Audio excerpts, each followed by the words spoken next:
Welcome to Pressplay, Bill. Thank you, Vincent. It's a pleasure to be here.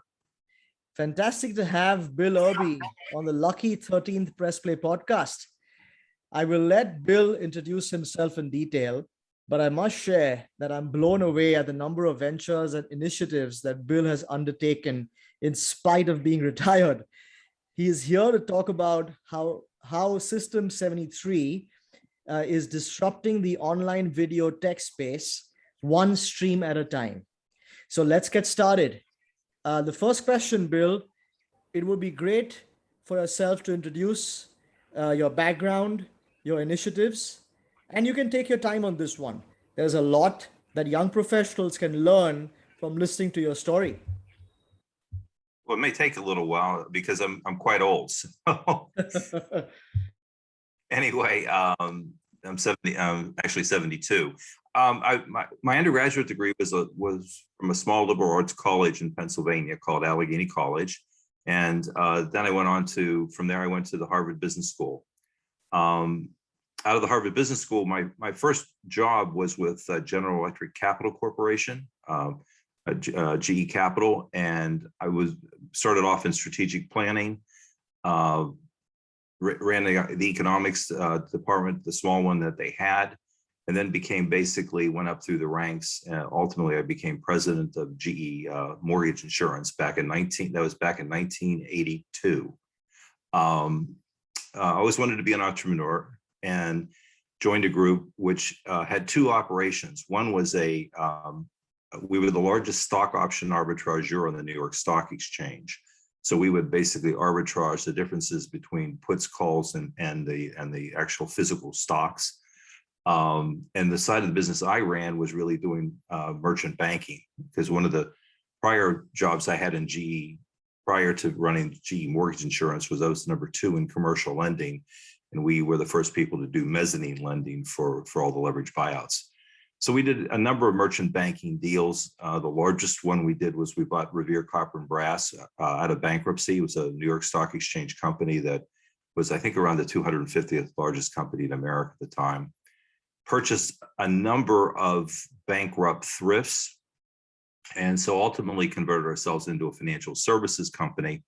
And over the course of, from 1987 to 2014, we grew to be the largest independent servicer of mortgages in the United States. We serviced almost $500 billion of mortgages.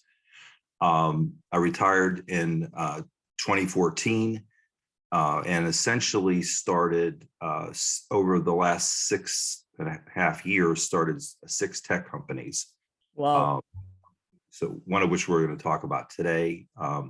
But the one is actually, I didn't start this one, but I financed it. My nephew's company has developed the first therapy to cure kidney disease, and Nice.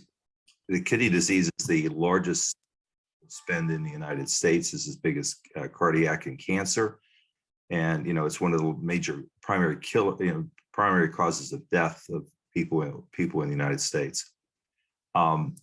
The other 5 companies are all companies that have a common theme. It's where we use mathematics to solve problems that people think are physical problems, that they have to use hardware to solve those problems.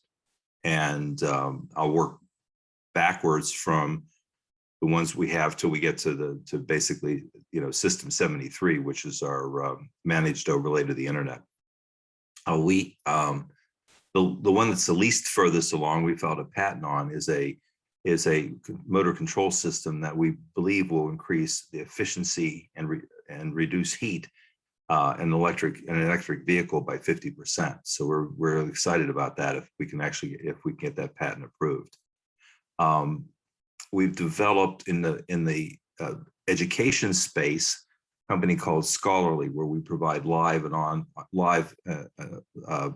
college courses and educational preparatory work, advisory work for students around the world, but principally in India. So we have a pretty good sized operation in India with respect to that. And that's called scholarly.com. So the next 2 are really couplets It's called Foreign Pay and Limitlex, and what we own is a licensed cryptocurrency exchange licensed in Europe. And on top of that, what we have built is a payment processing system whereby anybody that owns crypto, we're integrated with every crypto wallet in the world, all 250 plus million of them today. We basically have integrated almost all the coins. And essentially what we do is we instantaneous conversion of crypto into fiat.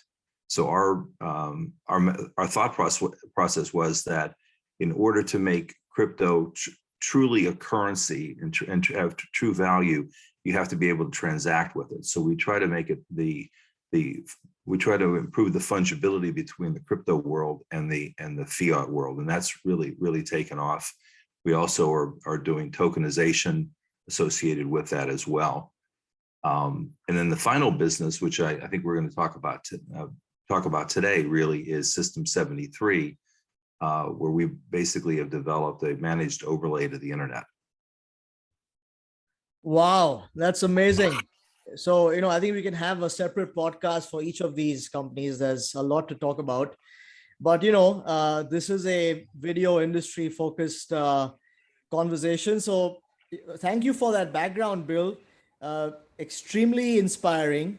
And, now moving on to System73, what's the story behind this company, and what made you to start this? Yeah, it's really interesting. The son of a long-time friend of mine was actually working for this company, and he explained to me what they were doing. I did a little bit of research. I was absolutely shocked at how backward the actual internet is, and how unsophisticated it was. And really, I looked at the internet as a transportation problem. In other words, if you think about how Amazon routes packages, right? It is, they use transportation optimization or, multivariate optimization to actually determine the appropriate route. The internet is what I call spray and pray. It essentially uses a routing protocol called Border Gateway Protocol. When what that does is it recognizes that routers in the internet are the major source of congestion. So it says I'm going to basically route the traffic over the fewest number of routers. So it's just the fewest number of hops. And at one level, that logic makes sense. Obviously, if routers cause the congestion, let's have fewer of them in our route. The problem is that the internet is completely blind to what's going on. It has no idea when you actually propagate data into the internet. It has no idea what the routers look like. The routers know what they look like, but not when they're selecting the path. So it's very likely, particularly with large concurrent events, that you're basically pushing all the data to the same routers, and they congest, flap, and then and it send the data back to the point of origin, point of injection, and you get buffering, etc. So I started thinking about the problem is, and you see this in all of the literature. The problem is they believe that forecasting, even measuring, let alone forecasting the congestion at each router is NP complete. You can't compute it because it's such a large problem.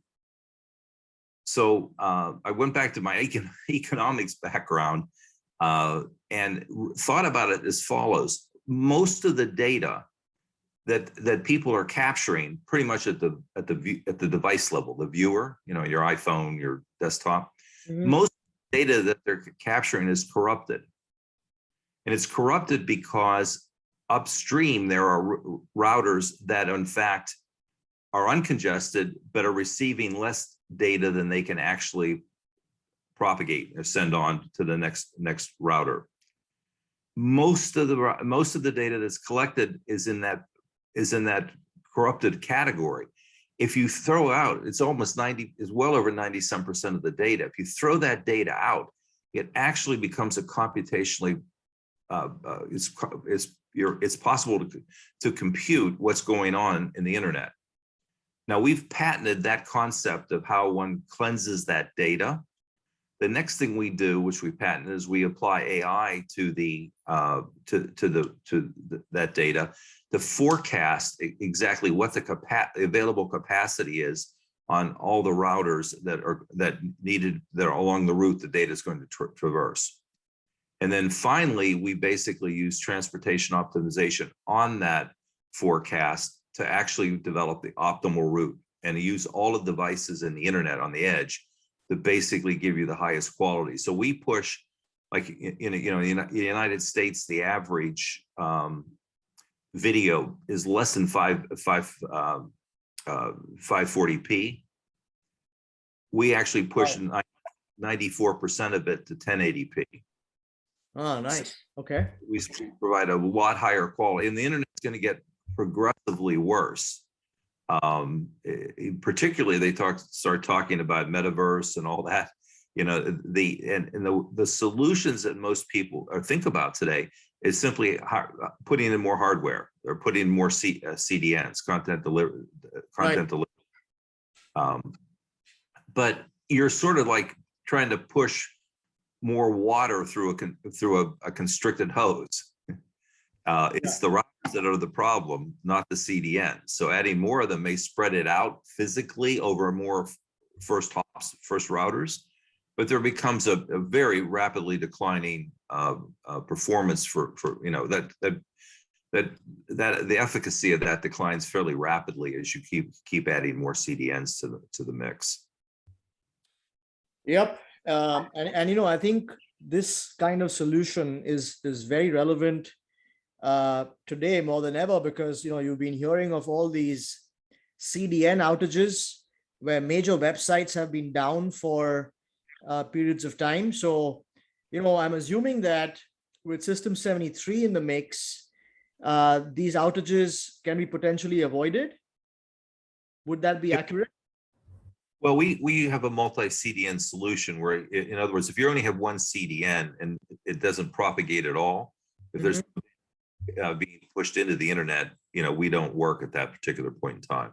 But we have most people on major events now have multi-CDNs. So if one fails, you use the other one.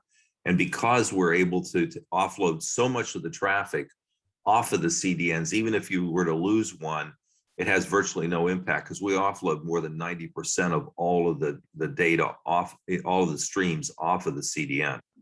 They never go back to the CDN. So it puts a lot less pressure and focus on the CDNs. Interesting. Awesome.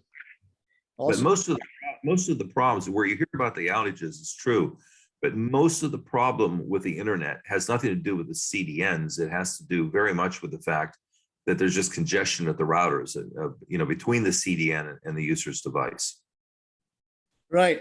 No, awesome. And I guess you have addressed most of the challenges or problems that System73 solves for the online video streaming space. So my next question is that sounds like an extremely exciting, cutting edge piece of technology that can benefit most of the OTT and content owners who run online video businesses today. And so, the audience would love to hear about a bit about the roadmap for System73, as well as your geographical expansion plans. Sure. Right now we're actually global because the internet's global. So the world's our oyster with regard to that. The roadmap is interesting. What we're doing is taking that ability to manage data, and actually the next deliverable will be basically analytics. And two things are happening there. One of which is all the analytics today are either at the CDN or at the viewer level. So they can only measure the effect. They don't know the cause. And so if they're trying to use the analytics to fix it, A, it's reactive. B, they really don't know where the cause is. So it's sort of like the problem with the three doors, do you switch or not? And and you don't know whether you're actually switching to something that may even be worse than what you have at present. So, and on top of being it's just the effect, not the cause, they give you community data. So they give you averages, which, you know, on average, the Dead Sea's 3 feet deep, but you can drown in it. I mean, it averages don't help your particular application at all. So we give you application specific data. We actually cleanse that data and tell you exactly where the problem is. We forecast what that's going to be with regard to it. And I think maybe this is a little too subtle without being able to show it. We actually provide the data in a MISI format, mutually exclusive, collectively exhaustive. If you look at most of the way the industry provides data, it's very sloppy. You know, in other words, they measure resolution. They give you 3 different measurements of resolution, like, for example, latency, and then they'll tell you what the average resolution is, and then they'll tell you how much buffering you have. Well, believe it or not, latency is 0 resolution, and buffering is, in fact, you know, could be 0 resolution after the stream is started. By looking at these discontinuous pieces of data, it really shows you they can't really do analytics. You need to look at that as an entire continuum to be able to draw a meaningful conclusion. So we're actually basically, you know, rearranging the data that the industry looks at in a more mutually exclusive, collectively exhaustive format, which I think is a lot more intelligent way to view data. That's the next product that's coming out in the first quarter of 2022, first quarter of next year. Mm-hmm. The product after that is what we call Edge Delivery, which is in fact a multi-CDN decisioning model. So you bring your CDNs, or we'll provide them, and this decides which CDN provides the data to the end viewer. Again, what we're doing there is we have, you know, there are 2 types of CDNs. One that select the CDN, 2 types of distribution methods. One that selects the CDN at the beginning of the stream, and one that actually is able to switch it in the middle of the stream when something goes wrong. Right. Well, we do midstream. We will be doing midstream switching, which we already do. We'll be using our data and our analytics, which is going to be very important because it's proactive. It can switch in the middle of the stream, and it tells you which CDN is the one going to provide you the best resolution with regard to that. So that product is very effective in the VOD space. It can also be used in the linear or the live space. But really, Edge Intelligence will do 99% of the heavy lifting in the live and linear space, like large sporting events, things of that nature. So that's the roadmap on that. And we're also now filing a patent to actually redesign the routing protocol for a network, as opposed to basically trying to work around border gateway protocol. We've actually designed a whole new routing protocol. And what's unique about that is that it is, there's some other solutions out there, but they're pretty much hardware based. They add more servers to try to solve the problem. Mm-hmm. Whereas we do it with mathematics.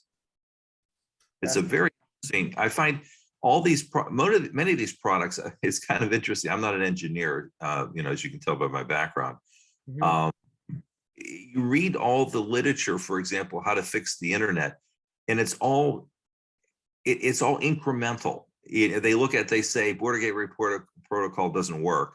So they try to basically slap fixes on top of something that's fundamentally broken. Right.